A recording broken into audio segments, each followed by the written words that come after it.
Bonjour Michaël Zemmour, vous êtes économiste et maître de conférences à l'université Lyon 2. Qu'est-ce qui raconte votre Rassemblement national en 2024 ? Écoutez, chacun a des motivations différentes pour aller voter, mais il est porteur de dangers réels. Les premiers dangers que je vois, moi, sont sur les services publics. On a des services publics qui sont au bord du gouffre aujourd'hui. Je pense à l'école ou je pense à l'hôpital.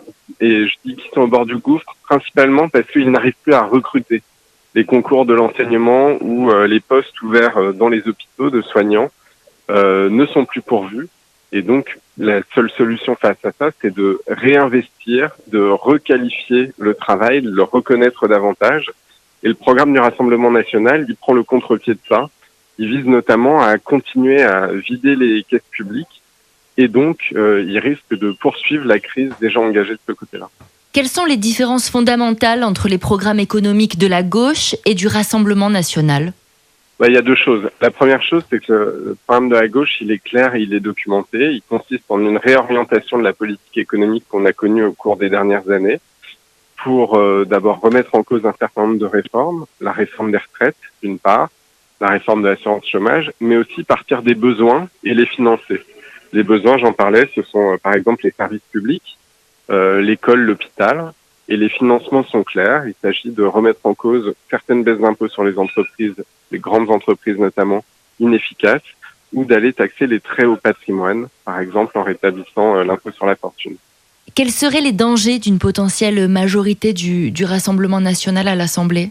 Je pense que ce serait une désorganisation de la société dans tous les sens. J'ai parlé des dangers pour les services publics, ça me paraît très net.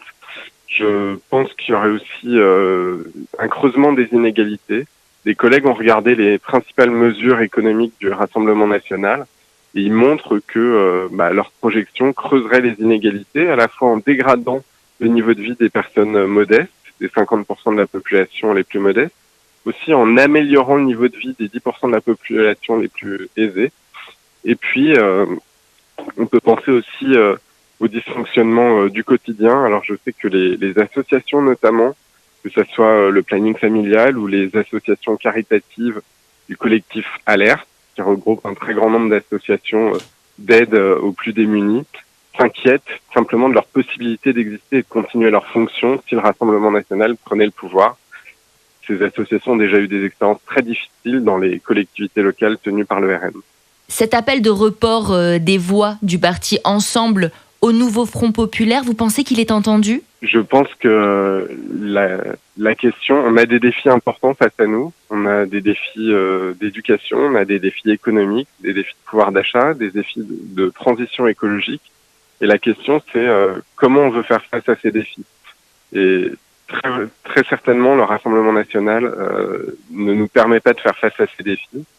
Je pense qu'il peut y avoir une sorte de sursaut républicain, même au-delà des différences politiques, pour dire, dans ce pays qu'est la France, on a un patrimoine politique en commun, qui est la République, qui sont les valeurs de la République.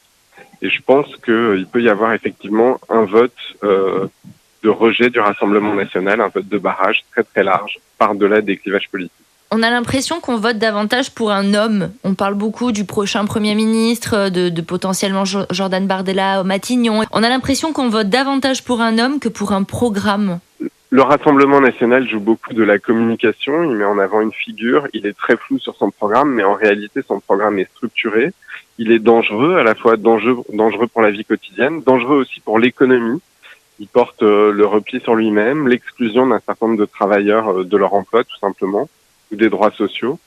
Et donc on aurait tort de négliger le programme du Rassemblement national. Il n'est pas mis en avant, mais ses orientations politiques sont claires et elles me paraissent dangereuses. Merci beaucoup Michaël Zemmour d'avoir répondu à nos questions.